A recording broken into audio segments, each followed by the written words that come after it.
Take a second and be completely honest with yourself right now. Is the overwhelming urgency of the modern world making you miss the beauty of your own life? I mean, we live in an era where speed is practically a religion, right? We're always rushing from task to task, constantly checking the clock, just frantically swiping through our days like we're running late for some important appointment we can't quite remember making. But what if all this constant haste isn't actually helping us achieve more? What if, instead, it's completely blinding us to the very things that give our lives actual meaning? Well, welcome to this explainer. Today we're exploring a truly fascinating text called The Snail's Sabbath, Finding God in the Sacred Slow. We're going to unpack the source material's brilliant core metaphor, the humble snail, and see how the author parallels its totally deliberate, unhurried pace with the life and teachings of Christ. It's really an exploration of how just stepping off the world's treadmill can absolutely transform how we experience our days. Okay, let's dive into this by anchoring ourselves with a clear definition. The source text introduces us to this concept called the sacred slow. Now, this isn't just about, basic time management or remembering to take a nap. It's a profound philosophical and spiritual approach. It actively advocates for a deliberate, peaceful pace of living.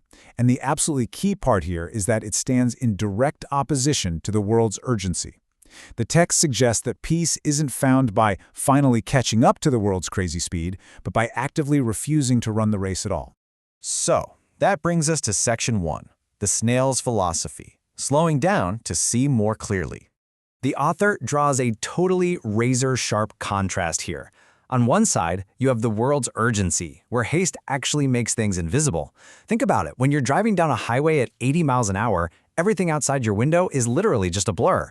But contrast that with the sacred slow. The text posits that whoever slows down rediscovers not just the beauty of the physical world, but perhaps way more importantly, the depth of other human beings. I mean, you just can't deeply connect with someone if you're mentally already rushing to your next meeting.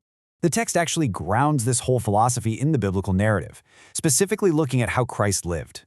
The author points to verses like Mark 6:31, "Come with me by yourselves to a quiet place and get some rest." According to the source, this highlights that Christ did not rush after time.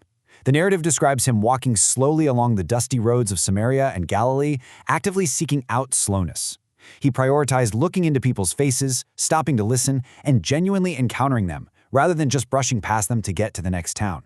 Moving right along to Section 2, the gift of time, taking time to love.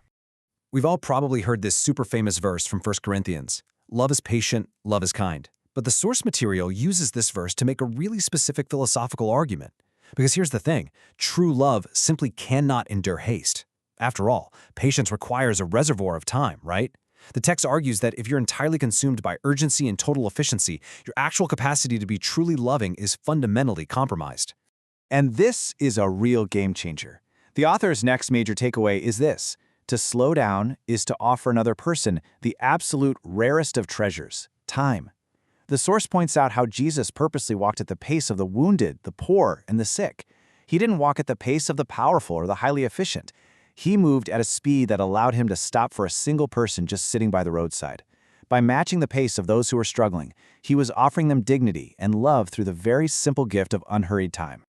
This brings us inward to Section 3, cultivating the inner path. Slowness as an inner journey. The text brings back that snail metaphor right here. A snail moves gently, and most importantly, it carries its home with it, which means it never has to rush back to beat the traffic. It remains at peace, totally regardless of its environment. The author uses Psalm 131, "I have calmed and quieted my soul," to suggest that we too can carry our internal sanctuary around with us. Whoever slows down, the text suggests, rediscovers their own soul, finding an inner peace that doesn't depend on what's going on externally. Now, what's really interesting about this slide is how the author extracts totally actionable steps from the narrative of Christ. The text notes that Jesus often withdrew into the absolute solitude of the hills just to pray. From this, the source derives specific pathways to peace, intentionally withdrawn to quiet places away from the noise, actively embracing silence, and practicing profound patience. The argument here is that silence and patience aren't just empty voids we need to fill up, but actual literal pathways to discovering a much deeper spiritual grounding. Let's move to Section 4, inhabiting every step, walking rather than running. The author highlights a pretty simple fact. Jesus traveled entirely on foot, going from village to village through the hills of Galilee. He taught while walking. The text uses Isaiah 40:31, which speaks of walking and not growing faint, to illustrate a core tenet. Breathing in the rhythm of the earth and the natural changing of the seasons is actually a source of profound strength. It's not a limitation at all. Slowness is not weakness. It is a way of fully inhabiting each step. Actually, let me repeat that because it's so important. Slowness is not weakness. In our modern culture, we kind of equate slowness with a lack of ambition, don't we? Like you're incapable of keeping up. But the source material radically reframes this. Slowness is presented as a highly intentional act. When you stop running, you are finally able to literally feel the ground beneath your feet. You are fully present in the exact moment you're in, instead of mentally living 3 steps ahead in the future. And that brings us to Section 5, the simple happiness, the snail's ultimate lesson. Let's move to and see how this all builds together. The text outlines a really clear progression here. First, by adopting the snail's pace, you begin seeing clearly. That crazy blur of the world comes into sharp, beautiful focus. Second, because you're finally seeing the people around you, you actually have the time and patience for loving fully. And third, through this connection and intentional living, you arrive at finding inner peace. It's like a chain reaction where the physical act of slowing down is the catalyst for these amazing spiritual and emotional benefits. You know, the snail, the author reminds us, completely ignores all the world's urgency. It moves humbly, even when it's raining, perfectly faithful to its own path. The text parallels this exact vibe with Christ's teaching on simplicity, referencing Matthew 6:34. Therefore, do not worry about tomorrow. The big argument here is that endless worry is just a byproduct of living in the future. True simplicity means welcoming each specific day as a unique gift, right here and right now. So, the crucial point is that the ultimate goal of the sacred slow is to emulate the simple happiness of the snail. It means actively choosing to ignore the world's manufactured stressful urgency. It means building the resilience to move humbly even when life brings a downpour.